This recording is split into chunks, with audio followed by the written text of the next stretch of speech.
Kaibigan, huwag mong kalimutan mag-subscribe sa aming channel at huwag din kalimutan i-click ang notification bell at sa Marcos sa akin. Sabi niya, yung tumawa daw ako sa pagsabi ni PRD na yung president. Yun naman yung sinabi niya na kinagalit niya sa akin. So, wala na tayong magawa niyan. That's her personal take and personal feelings. Yung apat nilang staff, they were cited working them. How would you describe that? Is that politically motivated or they just provide insight for itself? Lahat, sa simula pa lang ma'am, nagsabi na talaga ako na the hearings in the House of Representatives are politically motivated. Unang-una, nagsimula yan last year, di ba? Kung maalala ninyo, nagsimula talaga yan last year sa confidential funds.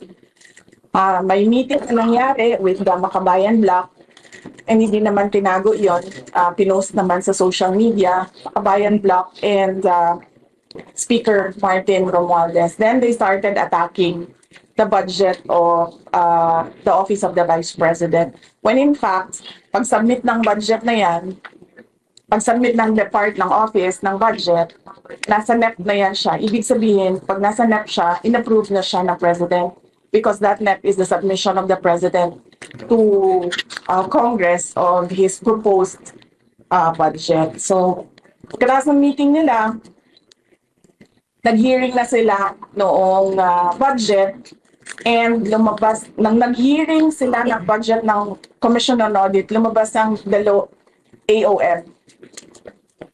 Audit Observation Memorandum ng COA. In a span of 4 days, lumabas yung kasunod na AOM. So para bang para bang meron silang collusion noon na dito natin aatakihin, ito yung gagawin natin. So lumabas nga yung AOM, sinagot naman namin yung mga AOM because we fully respect the mandate of COA to audit funds, no? So sinagot namin, tapos ang sumunod nun ay nasagot namin. Nagkaroon kami ng notice of suspension. Doon sa notice of suspension, sinagot din namin sa COA. And then nagkaroon kami ng portion ng notice of disallowance. Now ngayon, pagdating sa notice of disallowance, meron kami 6 months to appeal. So ibig sabihin doon, hindi pa tapos yung audit. Tapos, noong budget hearing na for calendar year 2025, nakita ninyo, ako na lang yung mag-isa na pumunta doon. Kasi sinabihan na ako ng mga kaibigan ko sa loob ng House of Representatives na walang budget hearing na mangyayari. Gagawin lang nila is aatakihin kanila sa confidential funds. So, ang ginawa namin, binitawan namin yung budget namin. Sinabi namin sa Congress, since you have the power of the purse, then you can do whatever you want with the budget. Kung gusto nyo bawasan, go ahead. Kung gusto nyo dagdagan, go ahead. Bahala kayo. Anyway, mga katrabaho pa naman kami. Kung ano yung maiwan, yun yung gagamitin namin para magtrabaho. So, yun. So, they started attacking me in the budget hearing. Hindi nila magawa. Kasi nga, binitawan na namin yung budget. Sinabi namin sa engineer. Ang ginawa nila, what they cannot do in the budget hearing, they created a privileged speech ko noon, questioning yung mga ginagawa na projects ng Office of the Vice President, and then they referred it to the committee. And then the committee did the hearings doon sa privileged speech ni Congressman Valeriano, was it? So, ngayon, pagdating naman doon, kung makikita mo, wala namang nakamention na confidential funds sa privileged speech ni Valeriano, pero lahat ng tanong nila doon sa hearing nila ay patungkol sa confidential funds.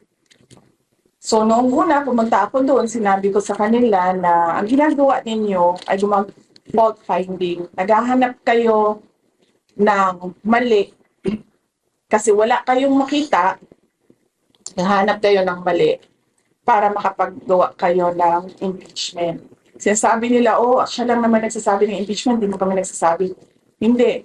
As early as November last year, nag-announce na si Franz Castro, nagsabi na siya na we are talking about impeachment. Ang problema sa kanila kasi wala talaga silang evidence of wrongdoing. That is why pinipilit talaga nila na maghanap ng katiwalian, kumbaga, dyan sa mga hearings nila na hanggang ngayon, hindi pa rin nila nakukuha. Sinisira lang nila ng sinisira yung institution, yung integrity ng dignity ng institution ng Office of the Vice President, and of course, yung mga pangalan ng mga ordinary employees. Doon masakit ang loob ko kasi mga ordinary employees lang ito sila. I mean, sa akin, wala namang problema na sirain niyo ang pangalan ko. Kasi nung pumasok ako sa politika, expected naman na talaga yun na, diba? Sa politika, siraan talaga yon. Sisirain mo ang kalaban mo para magmukha kang malinis, magmukha kang mabait. Ganun ang usual na strategy ng mga politicians. So, walang problema sa akin. Ang problema ko, at yun yung kinakasama talaga ng loob ko, ay nadadama yung mga tao na wala namang ginawa, kundi nagtrabaho lang doon sa Office of the Vice President. So, yes, it's politically motivated, ma'am. Kasi,